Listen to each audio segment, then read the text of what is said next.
My name is Mara Ellington, and I'm 27 years old. At 10:43 p.m., my phone lit the dark like a flare over open water. One line, 14 words. They cleaved clean through my small studio and the soft hum of the mini fridge. "We changed all the locks today. You don't have a home anymore. Good luck." I read it once, then twice, as if repetition might rewrite reality. The glass of the screen felt colder than the air. My thumb hovered over a reply, then lowered back to the quilt. I waited for panic, for tears, for the compulsion to call and beg and bargain. None came. What slid in instead was a kind of crystalline stillness, a hallway with every light switched on. My breath evened. The sting in my chest went sharp, then precise. I wasn't lost. I was focused. People imagine betrayal as noisy, shouting, slammed doors, neighbors peeking through blinds. The truth is quieter. It sounds like a lock on a house you painted, a roof you shingled, a mortgage you quietly floated because this month is tight. It sounds like your mother weaponizing a text message because she believes you have no proof. And anyway, family doesn't take family to court. They were wrong on both counts. I didn't reply. I didn't sob on the floor they thought I'd crawl across. I put the phone face down, then face up again, because I wanted to see the evidence. That single message held an entire case in its small, mean body: malicious intent, exclusion by design, the sentence equivalent of slamming a door and daring me to try the handle. The city outside my window was 100 tiny constellations: headlamps, elevator dials, blinking routers in other lonely rooms. A cyclist whooshed past, a white streak of reflective tape. On the kitchen counter, a stack of half-sorted receipts waited under a chipped mug, the paper edges feathered from handling. Beside them sat a spiral notebook labeled in neat block letters: Maple Grove, contributions, labor, dates, estimates. This wasn't new. This was the end of a long math problem coming out clean. An hour earlier, my boyfriend, Eli, had texted goodnight with a lopsided selfie, flour on his cheek, evidence of late-shift pastry experiments. "Don't stay up too late over spreadsheets," he'd warned, a joke that wasn't a joke. He's the kind of man who notices the weight of your grocery bag and switches hands without making a speech about it. The first time I told him about repainting the house exterior solo at 19 because Dad had a bad back this month, Eli didn't interpret it as quirky family lore. He asked, "How many hours? And did anyone pay you?"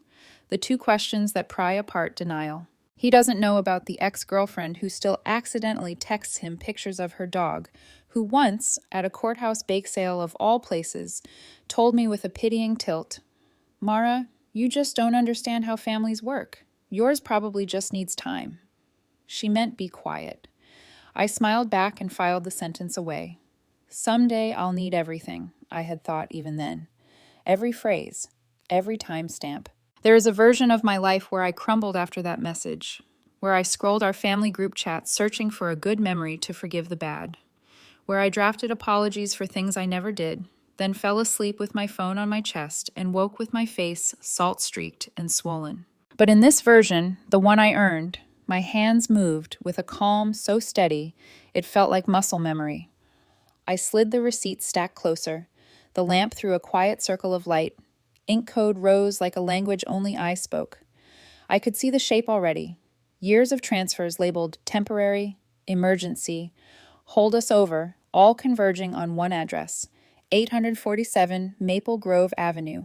My mother's family helps family tone, printed and time-stamped across a decade. When I was 13, my father swapped ask for order. "Mara, grab the ladder. Mara, the gutter. Mara, the attic." I wore safety goggles bigger than my face and pretended they were armor. By 16, Saturdays were a blur of tile dust and dried paint, my hands a map of tiny cuts. The praise didn't spend like currency, but they pressed it into my palms anyway. "Stronger than any sun," Dad liked to say, beaming like a coach with a star player. Mom would nod from the kitchen window. "Family takes care of family," she'd sing as she texted me screenshots of overdue bills. The first time she asked for help with the water bill, I was 17, flush with my hostess job paycheck and the idea of being useful. "Just this once," she said, the way people ask for a salt shaker. Wrist flick, quick smile. "Just this once" became a budget line item with my name on it. Utilities, insurance. Emergency repair. Rent balance. I didn't see it as theft. I saw it as love dressed in invoices. The golden child never held a wrench. Brandon collected sunshine, and I collected receipts. Sometimes I wonder who trained whom better, my parents training me to please, or me training myself to remember. Here's the secret they never thought to check. Memory can outlast manipulation when you feed it paper. Which is why I didn't answer the text.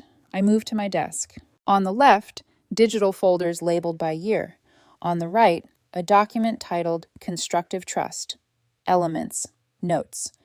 In the middle, me, the hinge between their lie and my proof. I opened the spreadsheet and scrolled to the tab I had not let myself name until now. Litigation. The cursor blinked like a heart monitor finding rhythm. I pulled up the messages from Mom. Money's tight this month, sweetheart. Could you spot us the property tax? We'll make it up once things stabilize. Can you transfer $800 by 3 p.m.? The contractor is here and your father forgot the checkbook. Vague in the way practice liars are vague. Specific in the way bank records are specific. I added tonight's line beneath them. Then I did something small and enormous. I toggled the column marked Exhibit Number and assigned it a number, Exhibit 48. When the quiet pressed in, I let it. Silence, I've learned, can be a good sign. It means the performance is over. No more rehearsed arguments, no more after everything we did for you. My body registered it before my mind did, the end of pleading. My shoulders dropped, releasing a decade of posture shaped to fit door frames I built. My phone buzzed, Eli again. You okay? Call if you need me. I stared at the words. I thought about inviting him over, about letting his steady voice be the soundtrack to this pivot, but there is a clarity you only get alone when the floor holds and the night doesn't scare you. I typed back, I'm good. Big step tonight. Tell you tomorrow. He sent a heart. I let it float in the blue. Across the room, the mirror held my reflection the way a witness holds a statement. Plain, unadorned. 27. A financial analyst whose memory forgets nothing. The girl who learned to climb ladders and balance on roof lines. The woman who understands that no home anymore can be a threat or a thesis, depending on who writes the ending. I gathered the spiral, the receipts, the contract estimates I'd printed at work, and slid under the cereal box because some habits are hard to kill. I packed it all into a cheap accordion folder whose elastic had been stretched so often that it squeaked. The sound made me smile. Tomorrow, I said to the empty room. Not for drama, but because saying things aloud makes them true. Tomorrow we file. If you're waiting for guilt to arrive, it won't. I gave them 1,000 chances to prove love isn't a synonym for leverage. They gave me lock cylinders and a text message that will look very persuasive in 12-point font. And because you'll ask, no, I don't feel homeless. Homes can be houses, yes, but they can also be case numbers, clean spreadsheets, and the knowledge that your future will not be financed by your fear. I stood, stretched, and placed the phone on top of the folder like a seal. Let them think I'm outside, shivering on a dark porch. Let them imagine me crying on a neighbor's steps, calling the number they've since blocked. They have miscalculated the only math that matters. By the time they wake up and check their emails, I'll be a client with a file number. The message they meant to break me will be stamped, indexed, and scheduled for mediation. I turned off the lamp. The city kept its small lights burning. Tomorrow, I thought again, and the word felt like a key I'd cut myself. People like to believe exploitation begins with one monstrous act. A slap, a scream, a betrayal you can point to. But in my house, it started with gratitude. My father's favorite phrase was, "You're stronger than any son I could have asked for." And my mother's was, "Family takes care of family." At 13, those words felt like medals. At 27, they read like warnings carved into wet cement. When I was 13, I thought helping my dad reseal the driveway was an act of love. I didn't realize love shouldn't blister your hands. The next weekend, it was gutters, then the roof, then insulation. Every Saturday became a construction site. By 15, I could operate power tools better than half the contractors my parents eventually hired. And yet I wasn't old enough to get a learner's permit. Every thank you was followed by another request. Every "you're such a lifesaver" became another debt I didn't realize I was repaying. My younger brother Brandon grew up in the same house, but a different universe. He got praise for breathing. I got responsibility for existing. If I refused, I was ungrateful. If I hesitated, I was selfish.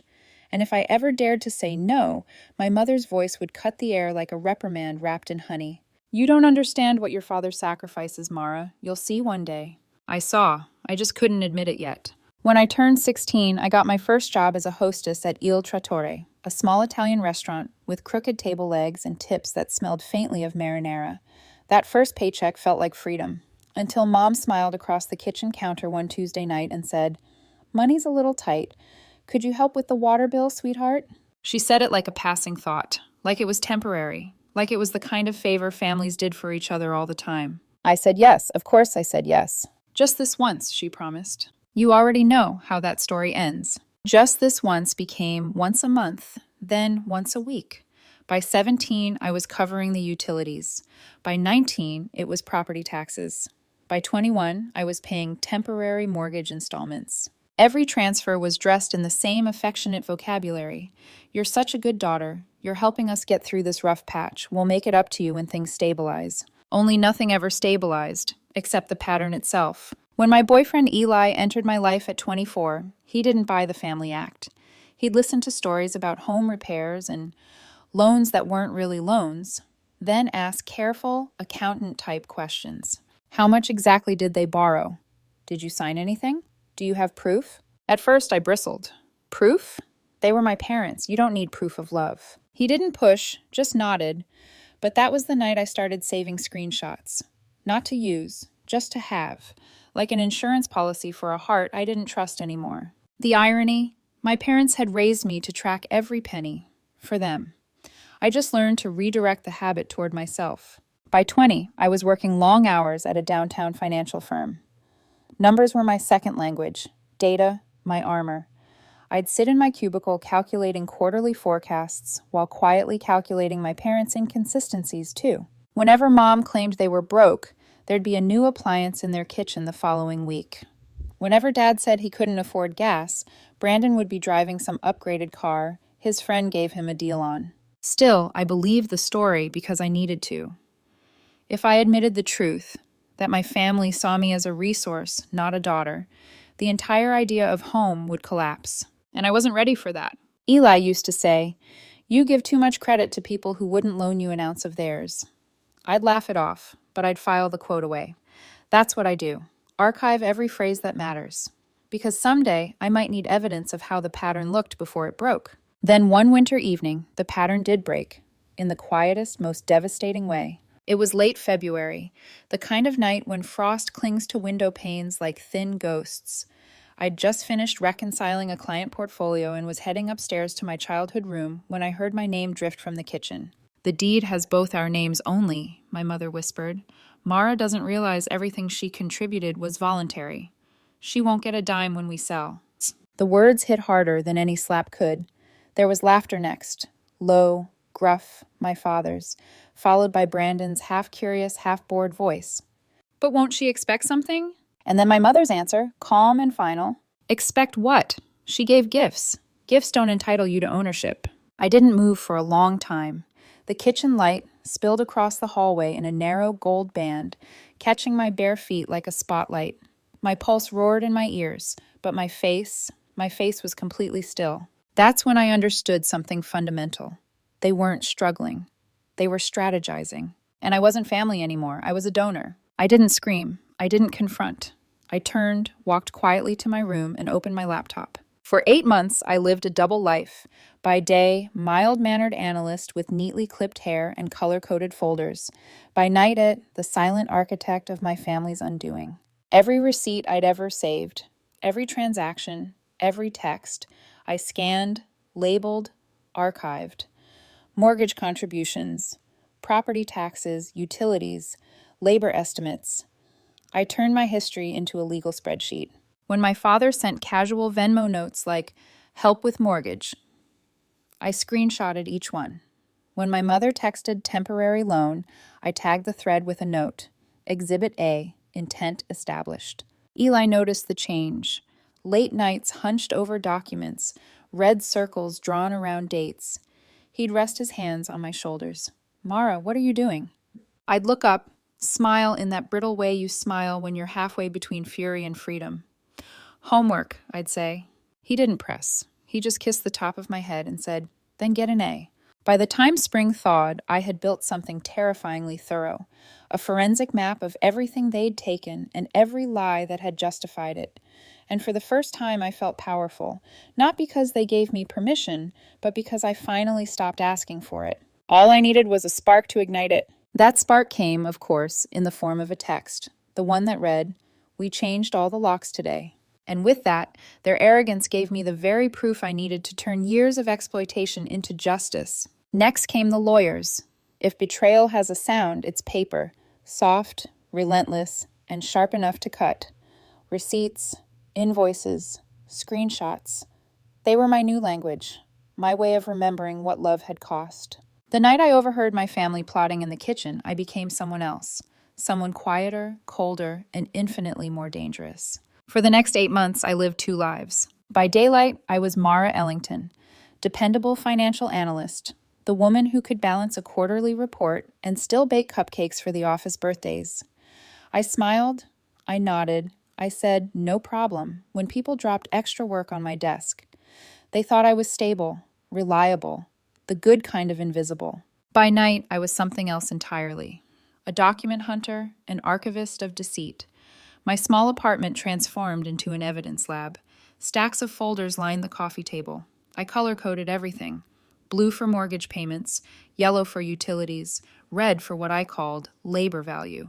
Every evening after work, I'd change into sweatpants, pour black coffee, and comb through years of digital trails. Bank statements, Venmo transfers, texts from my mother asking for short-term help. Emails from my father saying, "We'll pay you back when the market rebounds." Spoiler, it never rebounded. They had built their version of financial stability on my back, and I was done pretending not to notice. I even kept a separate notebook labeled "Conversations to Remember." I wrote down every word I could recall from that night in February, how my mother's tone had softened when she called my unpaid work gifts, how my father laughed in that deep, ugly way that made my stomach twist. The word gift haunted me. It was their weapon, a polite word for theft with a smile. Still, I knew rage wouldn't win this fight. Documentation would. So I called 4 different real estate attorneys. None of them knew who I was at first. I stripped every personal detail from the hypothetical. Let's say, I told them, someone spent years paying mortgage installments, property taxes, and renovation costs for a home that legally belonged to her parents. There's no written agreement, but there are receipts, transfers, and proof that those payments were solicited. Would she have a claim? Each lawyer answered the same way, with professional detachment that couldn't mask the spark of interest in their voice. Yes, she could pursue claims for unjust enrichment or constructive trust. Translation, yes, she can win. I remember hanging up after the 4th call and staring at my reflection in the laptop screen. My own eyes looked unfamiliar, not sad, not scared, just steady. It was time to act. Eli knew something had shifted. He'd walk into my apartment carrying coffee and find me surrounded by papers, tabs open on state property law. "You sure you want to go down this road?" he asked one night. "Once you start, there's no pretending it didn't happen." "I started the moment they called me a gift," I said. He nodded, didn't argue. That's Eli, the kind of man who doesn't try to save you from the war if he knows you've already chosen your weapon. But not everyone understood. At a family gathering that spring, my cousin's engagement party, Eli's ex-girlfriend, Samantha, was there. A socialite type with perfect hair and a smile sharp enough to peel wallpaper. She sidled up beside me near the champagne table and said softly, "You're Eli's new charity project, right? The one with the family drama?" I blinked. "Excuse me?" Her voice lowered, but her grin didn't. "I heard about your parents. Everyone has a sob story. Some of us just don't turn it into a lawsuit." I should have walked away. Instead, I met her gaze squarely and said, "Some of us collect evidence before we open our mouths." Her smile faltered. She drifted off to refill her glass. But I caught the flicker in Eli's eyes across the room, a mix of pride and worry. Later that night, as he drove me home, he said quietly, "She's not worth it." "She was just the rehearsal," I replied. He laughed once, not out of humor, but recognition. "You're not the same woman I met 2 years ago." "No," I said. "I'm the one who learned where all the exits are." By summer, the evidence folder had grown thick enough to squeak when opened. I documented everything. Every dollar, every text, every promise. The total sum was staggering, over $111,000 in direct contributions, another $50,000 in home improvements I performed myself. I had become my parents' unpaid contractor, financier, and silent business partner, and now I was their opponent. The final step was simple but terrifying, choosing the attorney who'd carry this into battle. That's how I met Richard Kowalski, a real estate lawyer with a reputation for dismantling generational scams disguised as family misunderstandings. He was blunt, clinical, and oddly kind. After I walked him through the files, he leaned back in his chair, whistled low, and said, "They really thought you wouldn't keep receipts, didn't they?" I smiled faintly. "They trained me to." He grinned. "Then let's teach them what a well-trained daughter can do." For the next 3 months, Richard and I worked quietly. He filed preliminary paperwork, sent discovery requests, and tracked every incoming communication from my parents' lawyer, a man named Foster, who always sounded one step away from panic. Then, one September evening, the final message arrived, the one that started everything. "We changed all the locks today. You don't have a home anymore." Richard's response was immediate. "Mara, print that. Save it. Screenshot it. That's malicious intent. The smoking gun." It was almost poetic. The very lock meant to keep me out was now the key that would open every door in court. Eli came over that night, wordless. He didn't ask what it meant. He already knew. I was done being the family's backbone. Now, I'd be their reckoning. The petition would be filed in the morning, and the world that had rested comfortably on my shoulders was about to feel what it was like when I stepped aside. The morning after the lockout text, Seattle looked clean and cruel, sun slicing through the fog, everything too bright for what I was about to do. I walked into my office at 8 o'clock a.m., sharp, latte in one hand, phone in the other. My reflection in the elevator glass looked strangely composed, like someone on her way to sign a contract, not dismantle her family. When I reached my desk, I called Richard. He answered on the first ring. "Morning, Mara." "File it," I said. "All right," he replied, no hesitation. "We'll begin with a petition for unjust enrichment and constructive trust." Just like that, it was official. For months, I'd gathered evidence in silence, unsure if I'd ever use it. Now, every screenshot, every transfer, every message became a weapon with a legal exhibit number. By noon, Richard's assistant had submitted the initial petition to King County Court. My family would receive notice within days. At 3:17 p.m., my phone rang. Caller ID, Foster L. Law Offices, my parents' attorney. His voice was taut. "Miss Ellington, I assume you're aware of the gravity of your actions." "Perfectly," I said. "Are they?" He stammered something about settlement discussions and avoiding escalation. I could practically hear the panic in his throat. It was the first time in years I'd heard a tone from that side of the family that wasn't smug superiority. I hung up before he finished. That night, Eli came over with takeout. Thai noodles, my favorite comfort food. We ate in silence until he finally said, "So it started." "Yes," I said, "and they're scared." "Good." He reached across the table, his thumb brushing the inside of my wrist. "You know this isn't just numbers anymore, right? They'll come for you emotionally." "They already did," I said softly. "This time, I'm ready." For a week, everything went eerily quiet. Then the counterattack began. My father sent a group email to relatives. "Mara's suing us over money we lent her. She's been manipulated by outside influences." Outside influences? I laughed when I read it. If by outside influence he meant the law, then yes, guilty. My mother tried a softer approach. "Sweetheart, please, we can fix this as a family. You don't want this ugliness. It's not who you are." The manipulation was almost elegant, guilt disguised as affection, but it didn't land anymore. Richard kept me grounded in logistics, not emotion.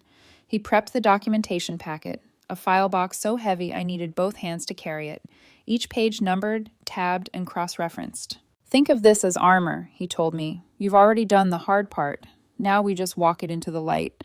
The mediation was scheduled for the following Friday in a downtown glass building with too much sunlight and too little warmth. That morning, I dressed deliberately. Navy blazer, hair pinned back, minimal makeup. I wanted them to see what they had made, not a victim, but an equation that balanced itself. Eli offered to wait in the lobby. "I don't want to make it worse," he said. "You won't," I told him, "but I need to do this without anyone holding my hand." He nodded. "I'll be right here." The elevator doors closed. My pulse stayed calm. When I stepped into the mediation room, it was exactly as I'd pictured it: sterile, all glass, and chrome. A long table stretched like a battlefield. At one end sat Richard and his junior associate, calm, organized, both surrounded by binders labeled Exhibit Index AC. The other side was empty. 10 minutes later, the door opened. My parents entered first. My father looked older, cheeks sunken, tie askew. My mother wore her best church dress, as though piety could serve as character evidence. Brandon trailed behind them, phone in hand, eyes darting like he was late for a class he didn't want to attend. None of them looked at me. Fine. I wasn't here for reunion hugs. When we began, the mediator, a gray-haired man with the patience of a saint, asked for opening remarks. Richard's tone was steady, professional. We're here because Miss Ellington has provided substantial documented contributions, financial and physical, to a property located at 847 Maple Grove Avenue, Seattle. These contributions total approximately $111,000 in direct monetary value, plus over $50,000 in uncompensated labor. He slid a thick folder across the table. These records are corroborated with receipts, texts, and photographs. My father snorted. Those were gifts. Family helping family. Richard didn't flinch. Then why? He asked evenly. Did you send a message stating, "We changed all the locks today. You don't have a home anymore?" The room went still. Richard lifted a printed screenshot, blown up to nearly a full page, and laid it before the mediator. This is what we call malicious exclusion of benefit. It clearly demonstrates intent to deprive my client of her equitable interest. My mother's voice cracked. That was sent in anger. We didn't mean... Richard interrupted smoothly. Intent is established by action, not apology. Every sentence he spoke was a scalpel.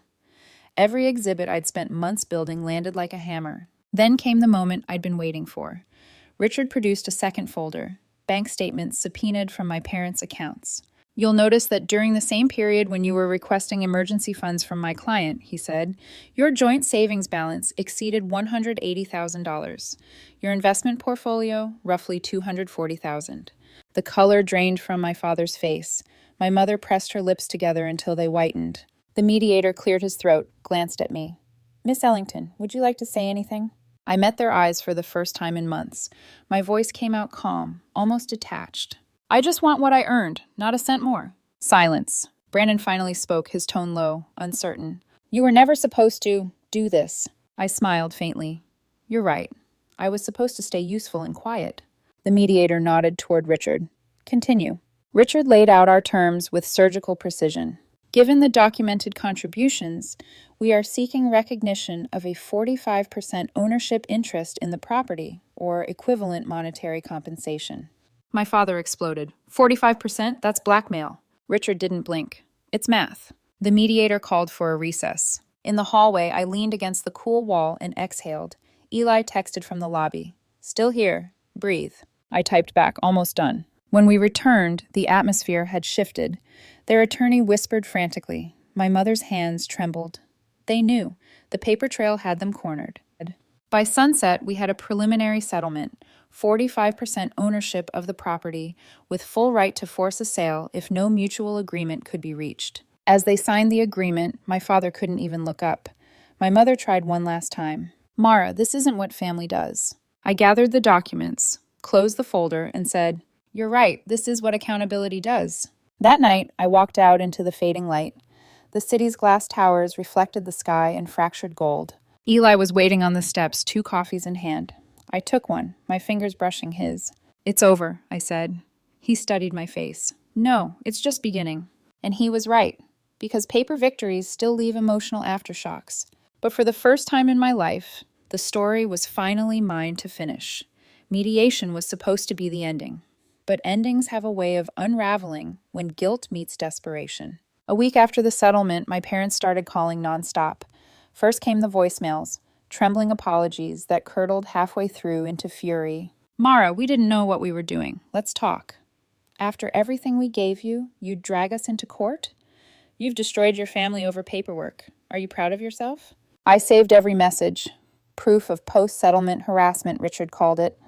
But to me, it was more than evidence. It was the sound of power shifting hands. Brandon tried a different angle. He showed up outside my apartment one evening, holding a bag of takeout like peace could be exchanged for noodles. "They're falling apart," he said. "Dad barely sleeps. Mom cries every night. Just think about forgiving them." Forgiving them. The word almost made me laugh. "Brandon," I said quietly, "you sat in that kitchen while they planned to cut me out." "I didn't think they'd actually do it, but you didn't stop them either." He opened his mouth, then shut it. I watched the realization flicker across his face, that love without accountability was just cowardice wearing perfume. "I'm not your enemy," I added, "but I'm not their scapegoat anymore." He left without another word. Richard called later that week with an update. "They're already behind on the settlement deadlines," he said. "If they don't transfer your share within 30 days, we proceed to enforce." It didn't surprise me. My parents had built their lives on delay tactics, waiting for guilt to outweigh logic, but this time the clock wasn't on their side. The following month, I exercised my legal right, forced sale. They fought it, of course, sent letters claiming sentimental attachment, medical hardship, even hinted at emotional distress. None of it changed the math. The house went on the market in November. I didn't attend the listing photo shoot, but I saw the images online. The same cherry blossom tree I'd planted at 16, the porch I'd repainted 3 times, the shutters I'd sanded until my hands ached. Seeing it framed like a dream home for someone else should have hurt. Instead, it felt like breathing after years underwater. The open houses drew dozens of buyers. The real estate agent, one of Richard's referrals, handled everything. He called me after the first weekend. "You'll be happy to hear, multiple offers. Looks like it'll go above asking." It did. Final sale price, $735,000. My parents had planned to keep every cent. Instead, after deductions and attorney fees, their take-home shrank to less than half. Mine, $287,000 after legal costs and taxes, landed in my account on a cold January morning. The wire confirmation chimed like a final verdict. That night, I walked through downtown Seattle, past shops still glittering from the holidays, and stopped in front of a building with floor-to-ceiling windows and exposed brick. Inside was a listing for a 2-bedroom loft overlooking Elliott Bay. It wasn't large, but it was mine. A month later, I moved in. The first thing I did was change the locks, not because I was afraid someone would try to enter, but because I wanted the ritual, a new key for a new life. I stood at the door, turned the key, heard the click, and whispered, "My home now." Eli helped me unpack, silent for most of the evening until he found the old file box marked Maple Grove Case, closed. He lifted it gently. "What do you want to do with this?" "Keep it," I said. "Some stories deserve to stay written." We ate dinner on the floor, takeout again because some habits never die, and watched the city lights blink through the windows. "You won," he said finally. "No," I corrected. "I stopped losing." For a while, we just sat there. 2 people, 1 quiet space, the hum of a city that didn't care who owed what. Then Eli asked carefully, "Do you think they'll ever change?" "No," I said. "But that's not my responsibility anymore." I thought of my mother's voice, "Family takes care of family," and how I had lived by that motto until it bled me dry. The truth was simpler now. Family takes care of each other, not at the expense of one. The weeks that followed were peaceful in a way I'd forgotten existed. I blocked their numbers, archived their emails, stopped checking the mailbox with dread. But one letter did slip through, handwritten, my mother's familiar looping script. "Mara, you've always been too proud. One day when we're gone, you'll realize what you've done. There's still time to make it right." I folded it once, placed it in the old evidence box, and wrote across the envelope in black ink, "Exhibit final, acceptance." Because that's what it was. Proof that closure sometimes looks like silence. On the 6-month anniversary of the sale, I invited Eli over again. We sat on the balcony watching the sunset turn the bay to liquid gold. "Do you ever think about them?" he asked. "Every day," I said, "but not the way I used to." He nodded. "You're free now." "Freedom's strange," I said. "It's quieter than I expected." Down below, the city buzzed with the sound of other lives. People running late, arguing over dinner, laughing into phone calls. None of them knew my story, and that anonymity felt like grace. Inside, the file box sat beneath the desk, heavy, closed, and finally at peace. I didn't need to reopen it. The evidence had already done its job. But before I turned in that night, I added one last note on a yellow sticky tab. "Justice isn't revenge, it's reclamation." I pressed it to the lid and shut the box for good. 6 months after the sale closed, I stopped counting time by court dates and deposits. I started counting by sunsets. From my loft window, the sky over Elliott Bay burned orange, then bruised purple before the city lights took over. Every window a story I didn't need to fix. The house on Maple Grove belonged to strangers now. Sometimes I'd catch myself checking listings out of habit, just to see if they'd changed anything. They had white shutters instead of blue, new address numbers, fresh landscaping. You'd never know the battles that had been fought inside those walls. That's the thing about renovation. Paint can hide damage, but only on the surface. My parents sent one last email through a new address I hadn't blocked yet. Subject, you win. We sold what was left of our investments to pay off the legal fees. Hope you're satisfied. Don't contact us again. No signature, no love, just a resignation letter from a kingdom that had finally fallen. I didn't reply. I forwarded it to Richard for record keeping, then archived it under closure. Eli and I spent that weekend repainting my living room, not because it needed it, but because I wanted to. Choosing the color myself felt like reclaiming oxygen. He stood on the ladder, teasing. You sure you trust me with the edges? Only if you sign a labor agreement, I said, and we both laughed. For the first time in years, laughter didn't feel borrowed. That night, I cooked dinner, something my old life had left me too exhausted to do. While we ate, Eli asked, "What happens now? After justice, what comes next?" I looked around the loft, the unfinished bookshelf, the quiet hum of the fridge, the lock gleaming under new brass. Peace, I said. Peace comes next. But peace, I learned, isn't silence. It's choosing what noise you allow back in. A few months later, I received a message on LinkedIn from a woman I didn't know. "Hi, Mara, your case summary inspired me. My parents did something similar with my inheritance fund. I'm terrified to speak up. How did you find the courage?" I stared at the message for a long time. Courage wasn't the right word. It hadn't felt brave. It had felt necessary. Like breathing after holding your breath too long. I typed back, "Start by documenting. Don't wait for them to change. Wait for yourself to stop excusing it. The truth doesn't need permission." She replied with a single word, "Thank you." And for the first time, I realized my story wasn't just survival. It was a map. That night, I wrote down everything I'd learned in one clean paragraph in my journal. Love is not a debt. Family is not a contract. The people who try to make you earn affection are the ones who don't understand what it costs. I closed the book and set it on the windowsill. Outside, the city shimmered. Somewhere out there, my parents were learning how to live without control, and I was learning how to live without fear. We were both rebuilding, just in different directions. The locks they changed don't matter anymore. I have my own locks now. New ones, quiet ones, that turn smooth beneath my hand. No one can weaponize them. No one decides when I'm welcome. When I walk through my front door now, it doesn't creak like Maple Groves used to. It opens clean, without resistance, like the life ahead of me. And sometimes when the wind hits just right, I can still hear echoes of that old text message in my head. We changed all the locks today. They meant it as a curse, but really, it was a beginning. Because they were right about one thing. I don't have a home there anymore. I built my own. And this time, the only key fits my hand.